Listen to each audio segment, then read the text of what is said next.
Boa noite, Felipe.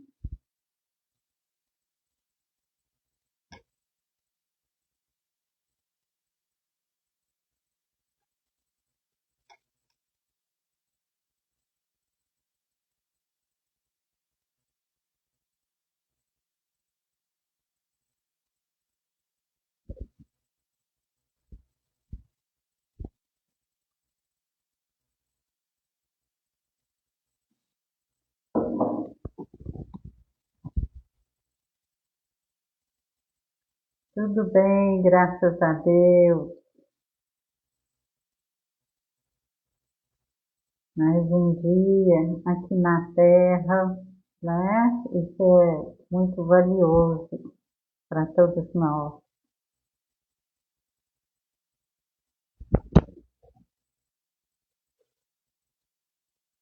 Estamos aguardando o pessoal ir chegando.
Hoje nós teremos o nosso estudo, mais um capítulo do livro Feita de Luz.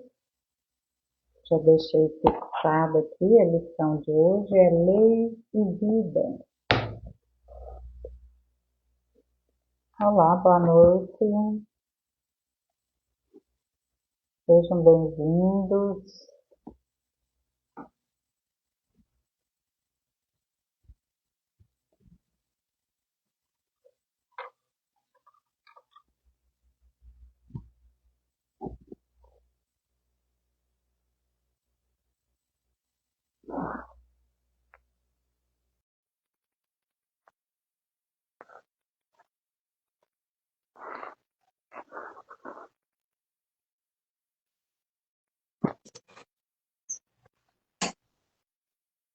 Tá aí?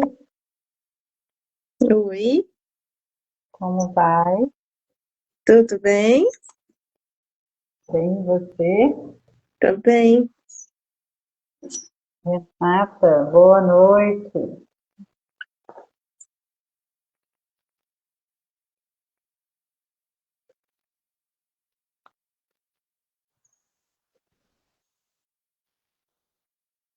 Vou aguardar só mais um minutinho, né, Thaís? Pra gente dar início. A gente precisa ser disciplinado, né?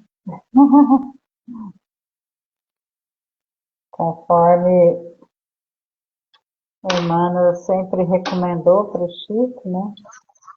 Chico, para desenvolver a mediunidade, você vai precisar de 3 coisas. Foi mais ou menos assim. A primeira, disciplina. Segunda, disciplina. E a terceira, disciplina. Então, aqui estamos nós, mais uma live. Danilo, boa noite. Da Tenda de Aruanda, Novo Caminho, que acontece todas as terças, às 21 horas, né? E nós estamos estudando o livro Ceifa de Luz, psicografado por Chico, ditado pelo Espírito Emmanuel. E hoje a lição é de número 25, Lei e Vida. Dora, Boa noite.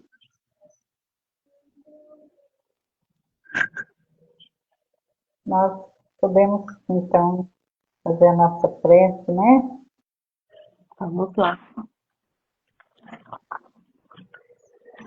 Vamos elevar o nosso pensamento ao Pai Maior, ao alto, pedindo sua proteção, seu amparo, todas as instruções para o estudo de hoje, para que possamos levar mais uma semana, que nos traga clareza de pensamentos, amor no coração e entendimento para o estudo de hoje. Pai nosso que estais nos céus, santificado seja o vosso nome. Venha a nós o vosso reino. Seja feita a vossa vontade, assim na terra como no céu. O pão nosso de cada dia nos dai hoje, Senhor. Perdoai as nossas ofensas, assim como nós perdoamos a quem nos tem ofendido. E não nos deixeis cair em tentações, mas nos livrai-nos de todo mal. Assim seja.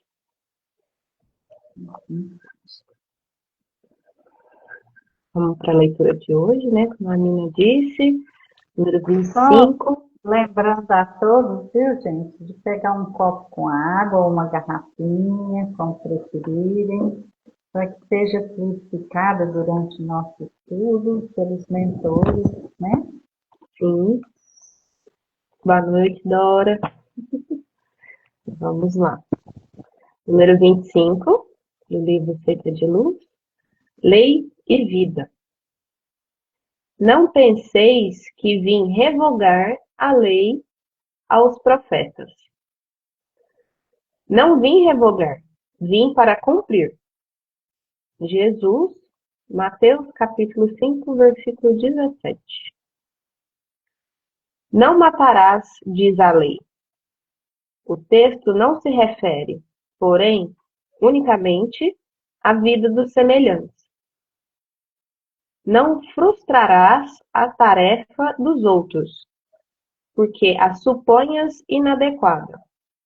De vez que toda tarefa promove quem a executa, sempre que nobremente cumprida.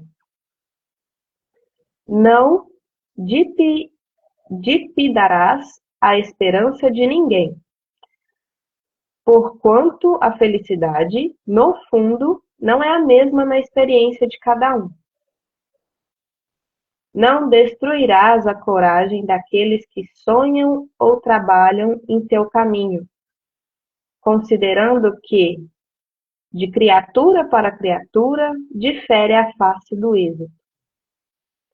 Não aniquilarás com inutilidades o tempo de teus irmãos, porque toda hora é agente sagrado nos valores da criação.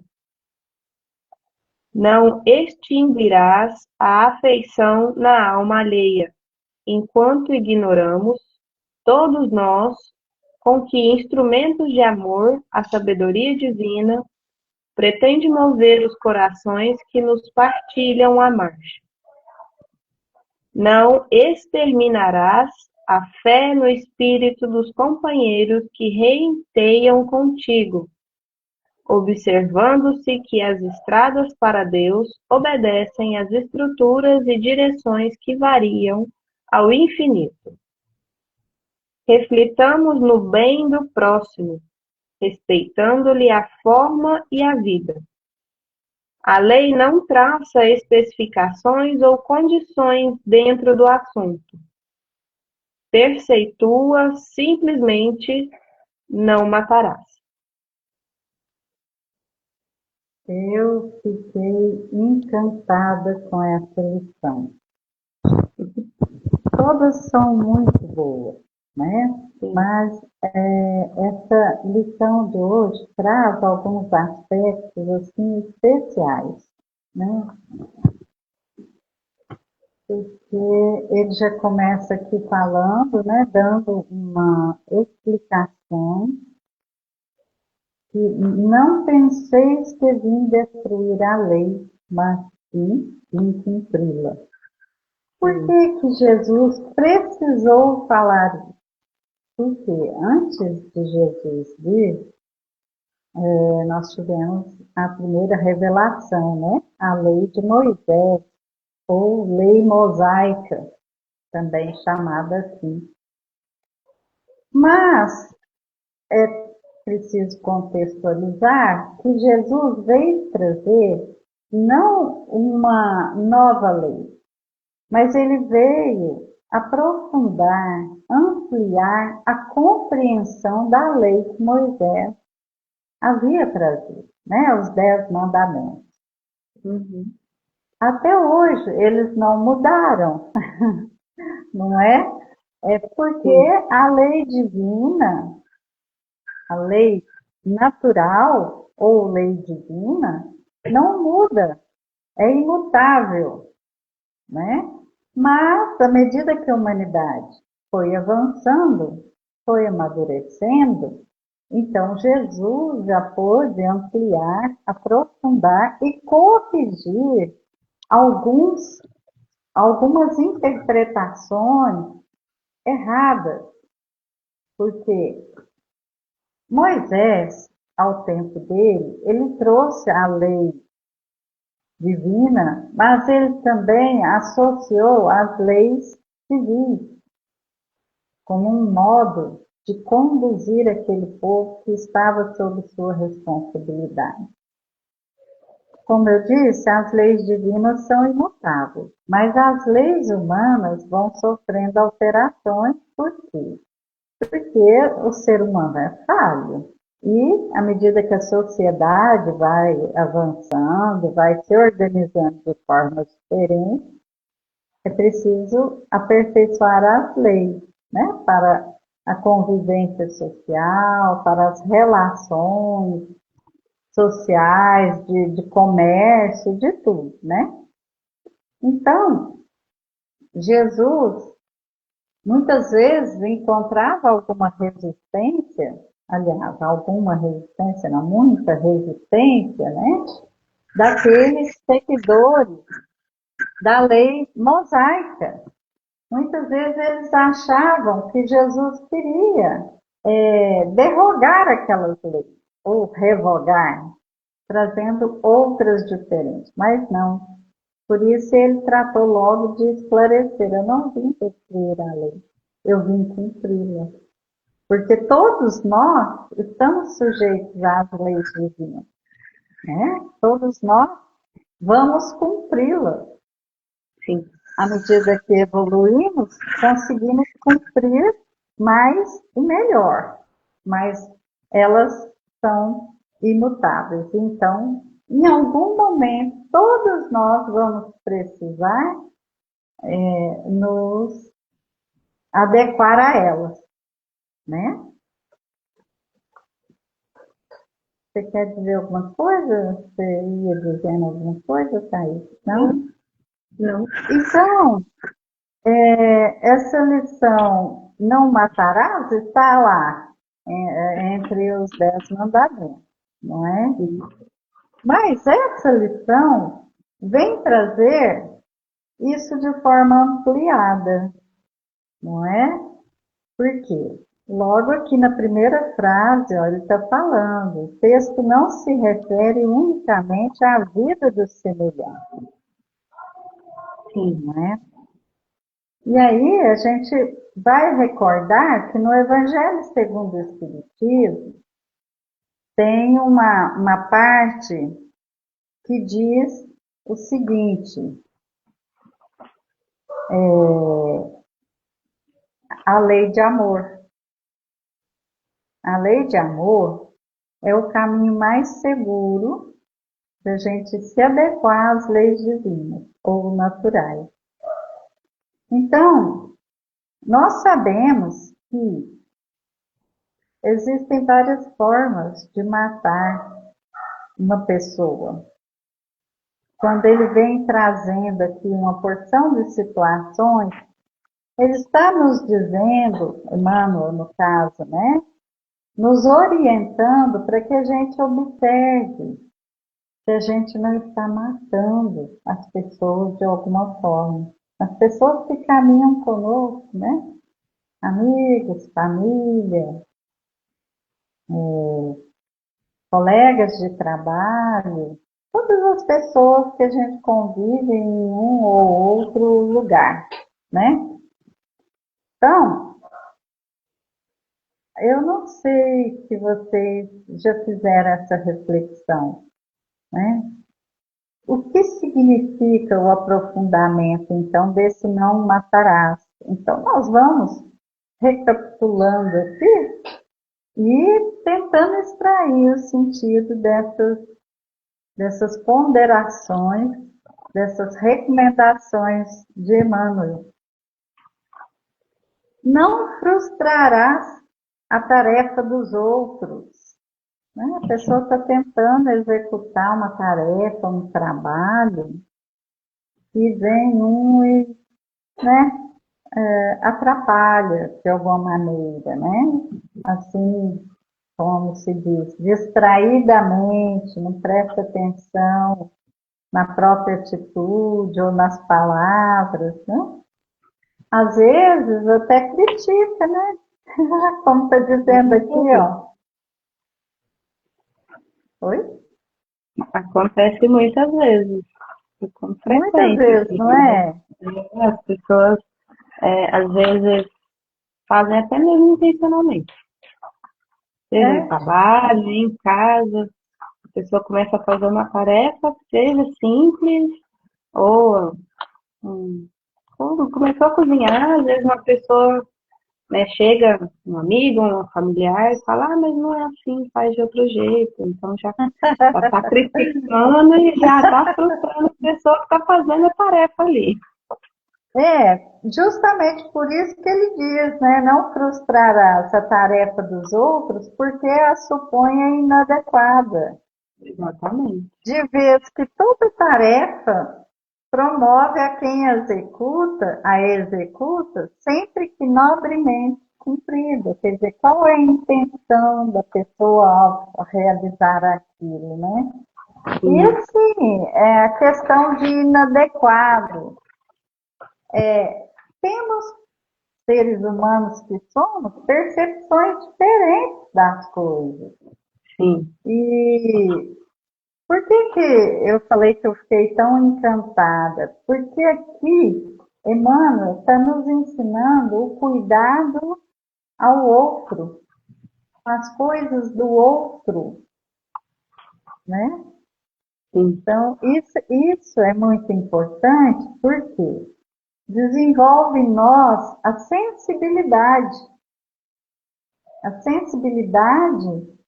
para tratarmos o nosso semelhante, mesmo que não pensemos igual, não façamos igual, mas é o velho faça aos outros o que gostaria que os fizessem, né? Não dilapidará a esperança de ninguém, porquanto a felicidade, no fundo, não é a mesma experiência de cada um. Dilapidar quer dizer esbanjar, né? Gente, não existe nada mais triste, eu acho, do que matar a esperança de alguém,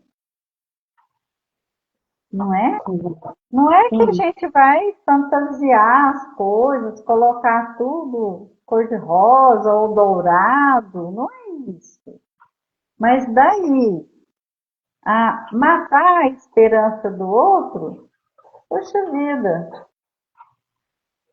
É frustrante, é um né? massacre, né? Não frustrarás, né? Porque Não o que dilapidarás. não dilapidará. Porque o que nos sustenta na vida é a esperança. É a esperança de dias melhores, né? De conseguir formar, de conseguir um emprego melhor, de conseguir Uma a casa. educação mediúnica, não é? As conquistas espirituais. Para tudo isso, nós precisamos estar motivados pela esperança. Senão a gente vai sentar à beira do caminho e falar, não adianta mesmo. né? Já, com certeza, muitos de vocês, eu também já ouvi, a pessoa falar assim, ah, não adianta não, sempre foi assim. Aí eu me lembrei daquela passagem, quando Jesus chega lá no templo, e vê, né, aquela balbúrdia, aquela confusão toda, e o comércio ali, né, ativo, e Pedro ali, né, ainda iniciando né, sua jornada junto ao mestre, percebendo assim, né, a atitude firme do mestre, ele falou assim, mestre, isso sempre foi assim, porque era uma tradição mesmo, né? Aí o mestre fala, mas que sempre foi assim, não era para ser, aqui é a casa de Deus, né? Então, assim, às vezes a gente vai naturalizando alguns hábitos, algumas coisas que não tem nada de natural, né? Aí, seguindo aqui o texto, continua: não destruirás a coragem daqueles que sonham ou trabalham em teu caminho, considerando que, de criatura para criatura, difere a face do êxito. Então, a coragem que nós também precisamos para transformar sonhos, projetos em coisas concretas, sem ela também, né, a engrenagem não se move, nós não encontramos força para persistir, porque as coisas muitas vezes demoram algum tempo para a gente alcançar o objetivo, né? Então, é preciso que a gente alimente essa coragem, não é? Não só na gente, quanto no outro. Fulano, olha, você ainda não conseguiu, mas tenha persistência, persevere. Mas para todo aquele que persevera, mais cedo ou mais tarde, alcança o que quer, né? Porque o pensamento cria, a vontade é a alavanca, mas a gente não vai conseguir tudo da noite para o dia. Então, às vezes, aqui está falando né, a diferença de criatura para criatura sobre o êxito. Às vezes, a pessoa almeja coisas diferentes do que eu, do que a Thaís, do que né, todos nós. Então, minar a coragem da pessoa para alcançar aquilo que ela sonha, que ela né, persegue, no bom sentido, é cruel. Às vezes a pessoa fala, ah, isso aí não vai dar em nada, não. Por que você não faz outra coisa? Não é? Mas, gente, vamos né, vamos aprender com o Emmanuel, que a gente precisa cuidar das palavras, do modo de falar, porque machuca, né? Sim. E respeitar, porque é o meu próximo, né? Não é o seu. Então, Se ele quer fazer, né? Tem esse sonho, é dele. Então respeite. olha, o Jefferson perguntou para você o nome dessa moça, que é Yara. Será eu que ele está perguntando? Meu nome é Mirna. A gente esquece às vezes de se apresentar, né? Meu nome é É. Mirna. Obrigada por ter me lembrado, viu, Jefferson? Continuando aqui, não aniquilarás com inutilidades o tempo de teus irmãos. Essa foi forte, hein? Porque toda hora é agente sagrado nos valores da criação. Eu tenho prestado atenção nos livros que eu leio, tudo. Alguns livros de André Luiz tratam desse assunto de forma mais constante. Quanto mais o espírito evolui, mais valor ele dá ao tempo. Então, quando ele fala, não aniquilarás com inutilidade o tempo de teus irmãos, olha, que respeito que isso quer dizer, não é? Não é porque eu estou à toa, estou querendo, né, jogar a conversa fora e tal. Às vezes até fazer uma fofoca, né? Não muito recomendável isso, mas a gente às vezes escorrega e faz essas coisas. Então, a gente está gastando, não é só o tempo da gente, é do outro. A gente precisa pensar nisso. Às vezes, a gente está até atrapalhando a pessoa e não se toca. Então, aprender a valorizar o tempo para nós e para os outros é de suma importância. E a gente pode ver isso em várias obras do André Luiz, psicografadas pelo Chico Xavier também, quando eles vão fazer, por exemplo, uma consulta a algum espírito de alta hierarquia, né?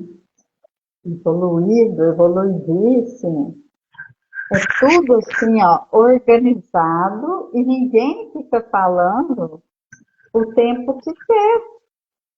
Por quê? Porque eles têm muitas tarefas, muitas, muitas, muitas. Então, evitarmos assim abusar, né, da atenção do tempo do outro é importante. Né? Não extinguirás a afeição na alma alheia, porquanto ignoramos todos nós com que instrumento de amor a sabedoria divina pretende mover os corações que nos partilham a marcha. É outra coisa que os espíritos superiores sempre estão nos ensinando, né? A deixar as pessoas, ao sairmos, ao deixá-las, que as deixemos melhor do que quando nós chegamos. Evitar de trazer mágoa, aborrecimento, matar, como ele diz, as esperanças, a coragem, né?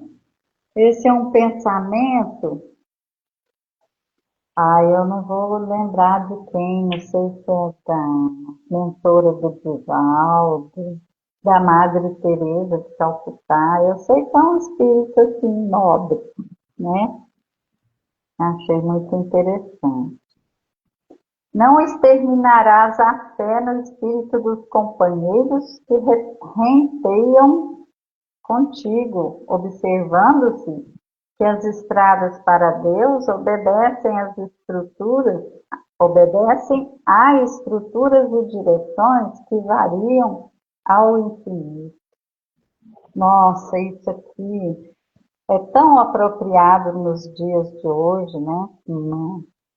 E a gente vê, infelizmente, muitos movimentos de intolerância a crenças diferentes. Nós vemos no mundo até guerras, mortes por conta disso.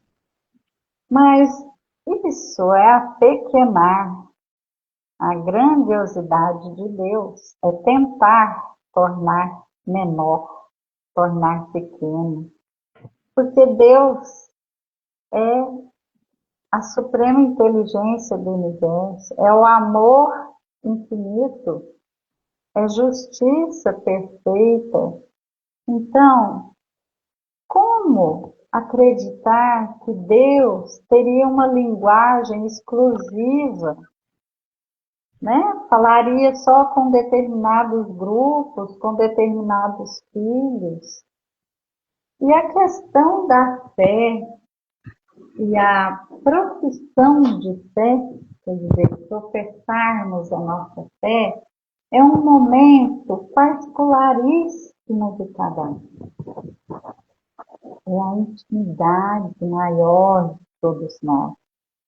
Nós precisamos respeitar o nosso semelhante na forma dele de manifestar a sua fé, de buscar o Criador, né? Com muito zelo também, não querer impor a nossa crença ao outro, o nosso modo de pensar, achando orgulhosamente, muitas vezes, que a nossa fé, a nossa religião é melhor que a dos outros. Por isso que ele falou aqui, né, que as estradas de Deus obedecem a estruturas e direções que variam ao infinito. E variam mesmo. Olha, se a gente for pensar, por exemplo, só aqui na Terra, a manifestação religiosa dos indígenas, dos hindus, dos chineses, né? São variadíssimas. E olhe que a Terra é apenas um planetinha pequenininho no universo.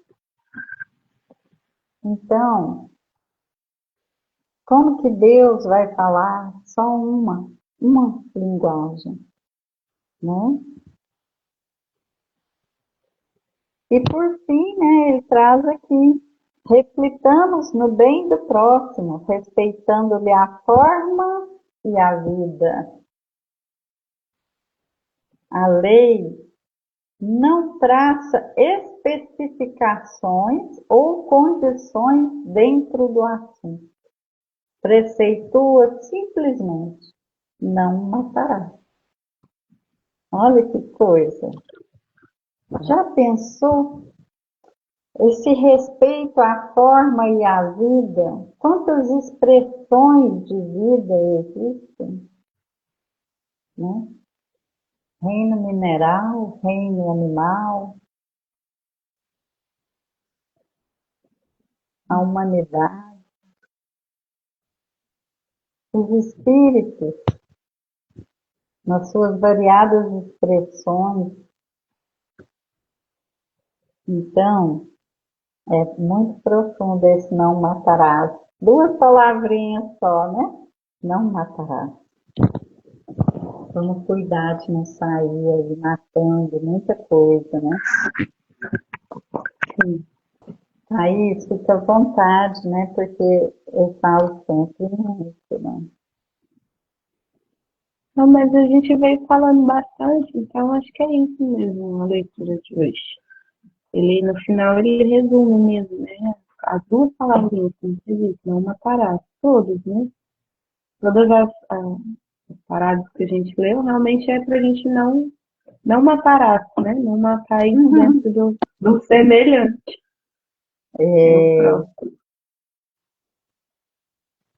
Eu faço uma comparação, né? Às vezes, a pessoa ela não tem exatamente uma má intenção, mas, por vezes, nós nos comportamos como um elefante numa loja de cristal, não é? Não tem esse ditado?